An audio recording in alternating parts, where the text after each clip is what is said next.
আমার মতন আপনিও কি সয়াবিন খেতে খুব পছন্দ করেন? কোনো নিরামিষের দিনে এই রেসিপিটা তাহলে একবার বানিয়ে দেখুন।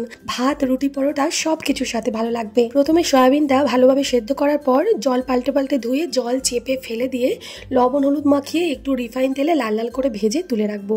ওই কড়াইতেই সর্ষের তেল গরম করে তেজপাতা, শুকনো লঙ্কা, গোটা জিরে, গোটা ধনেটা অর্ধেক করে মানে একটু ভেঙে নিয়েছি, এটাও ফোড়নে দিয়ে দিলাম সামান্য হিং। ফোড়নটা সুন্দরভাবে ভেজে টুকরো করে কেটে রাখা টমেটো দিয়ে সামান্য টমেটোটা ভাজার পর টমেটো গলে গেলে দিয়ে দেবো আদা লঙ্কা আর জিরে বাটা, লবণ, হলুদ আর কাশ্মীরি লঙ্কার গুঁড়ো দিয়ে মশলাটা খুব ভালোভাবে কষিয়ে নেব।